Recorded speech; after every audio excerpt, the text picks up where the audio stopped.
하려고 하셨는데 겨우 갈릴리 호수에서 그물을 물고기를 잡고 복음을 선포하는 자로 부르셨는데 물고기를 잡아서 밥벌이를 하는 밥벌이꾼이 되고 말았습니다. 그에게 부활하신 주님이 찾아오셨습니다. 주님이 부르신 소명을 잃고 사명을 저버리고 현실에 안주하려고 할 때 주님이 찾아오셨습니다.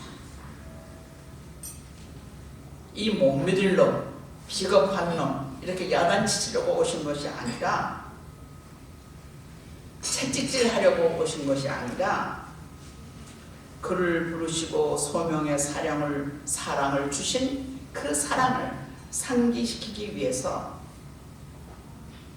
베드로라는 막중한 사명을 주신 것을 상기시키기 위해서 주님이 다시 찾아오십니다. 주님이 다시 찾아오시는 발걸음이 없으면 여기 있는 목사님이나 여기 있는 기독 여성 지도자들이나 다 우리의 길을 다 갈 수가 없습니다. 주님이 찾아오십니다. 내가 나를 사랑하느냐? 베드로에게 묻습니다. 이 사람들보다 더 나를 사랑하느냐?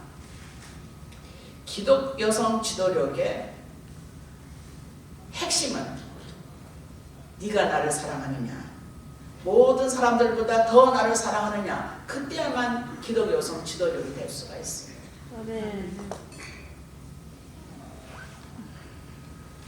예수님은 내가 너를 사랑하지 않았느냐는 말씀 대신에 네가 나를 사랑하느냐고 물으십니다.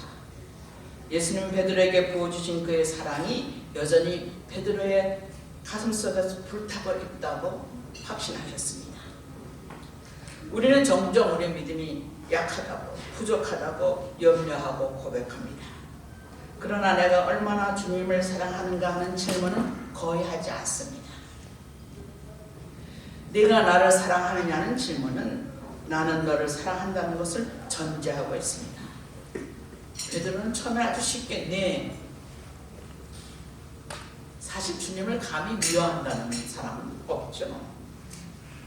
똑같은 질문을 두 번째 받았을 때 베드로는 내심 조금 반성하는 기분이 있었습니다. 근데 세 번째로 질문을 받았을 때 마음속에서 저욱이 염려가 돼요.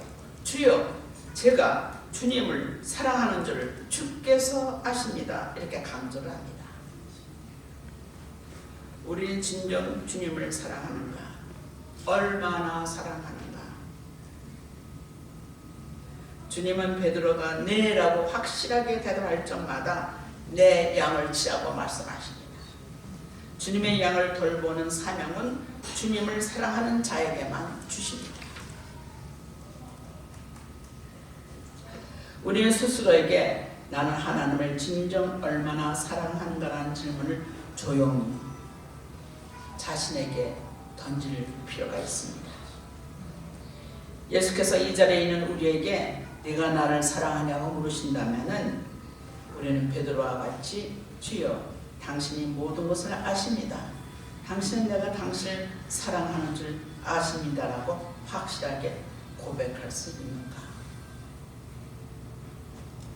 예수님은 베드로의 확실한 고백을 들으신 후에 나의 양을 돌보라 이렇게 부탁하십니다. 이 나의 양을 돌보라, 이 말씀이 오늘 이 컨퍼런스에서 나오는 일어나 사랑의 빛을 비추라는 말씀입니다. 아멘. 예수 그리스도의 부르심, 소명을 받은 자여, 일어나 빛을 발하라. 내 양을 돌보는 사랑의 빛을 발하라. 이것이 사명입니다. 아멘. 우리가 복음서를 지나 사도행전 바울서신에 가면은 사도 바울이 받은 소명과 사명에 관한 기사가 나옵니다.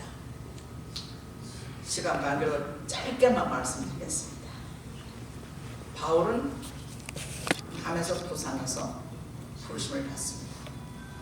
소명을 받습니다. 그리고 그 자리에서 곧장 사명을 받습니다. 그래서 바울의 삶은 소명과 사명이 아주 뜨겁게 그를 사로잡은 그런 인생입니다. 시간이 없어 바울 얘기를 다는 못하겠습니다만은 우리 제자가 바울을 가지고 논문을 쓰고 난 다음에 참 잘 썼어요. 쓰고 오더니 선생님 저 바울을 존경하게 됐어요. 그래서 그래 바울 존경할 만하지. 존경할 만하지. 근데 저는 바울같이 사는 건 싫어요. 그러는 거예요. 그래서 그 말을 이해하겠더라고요. 그래서 그래 아무나 다 바울과 같이 살 수는 없지. 예수님 좀 너무하신 것 같아요. 어떻게 그렇게 고생을 시켜요. 그러니까 이제 고린도 전후서 쭉 읽어가 보면은 바울이 고생한 얘기가 나오지 않습니까? 바울은 내 양을 돌보라는 베드로의 말씀 대신에 그리스도의 몸된 교회를 섬기라고 얘기를 합니다. 근데 그리스도의 몸된 교회를 섬기는 데 있어서 한 사람 한 사람은 다 그리스도의 몸된 교회의 지체이다. 그 지체라는 말을 위해서 바울이 로마서 12장과 고린도전서 12장에 여러 가지 얘기를 하는데 하나님께서 은사를 주셨다. 은사 그러면은 무슨 방언하고 또 치유하고 이런 기적적인 느낌이 강한 것만 생각합니다.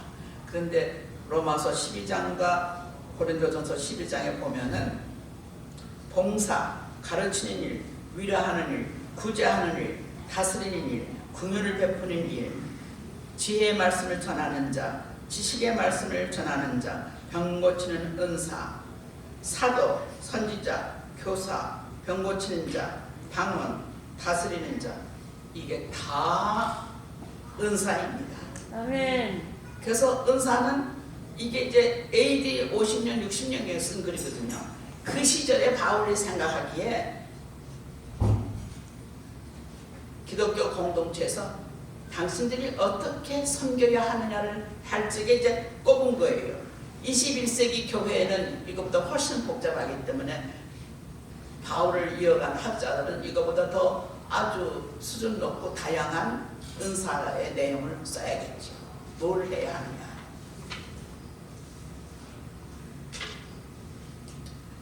제가 마지막으로 바울의 말씀을 전하고 싶습니다.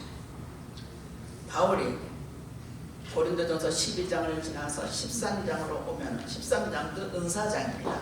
13장 제일 끝절에 오면은 믿음, 소망, 사랑 이 세 가지는 언제나 있을 것인데 제일은 사랑이다.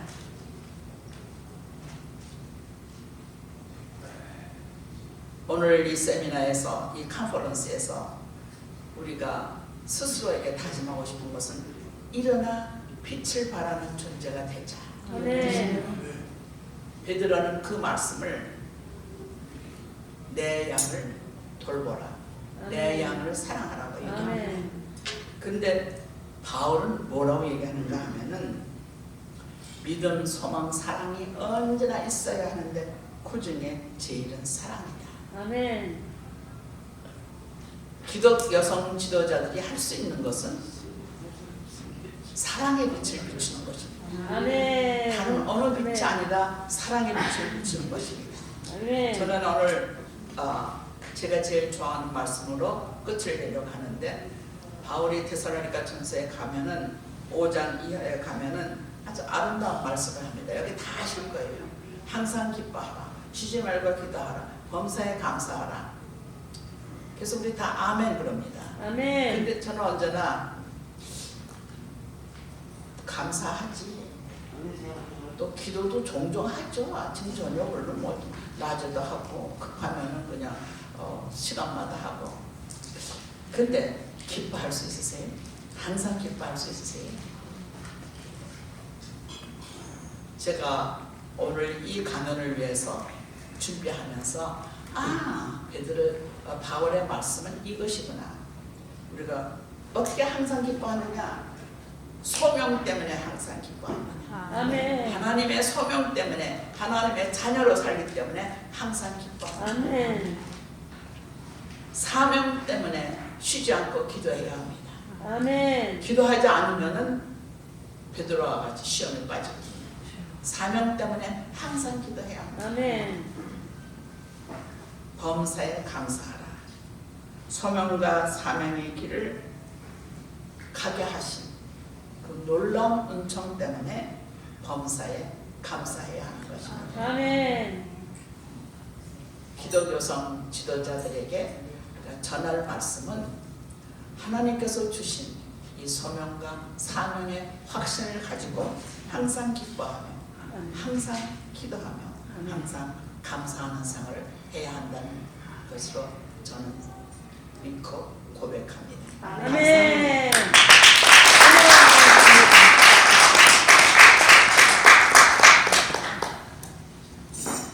작년에 시간이 많이 초과돼서 그냥 순서가 막 왔다 갔다 했거든요. 그래서 오늘은 시간을 맞출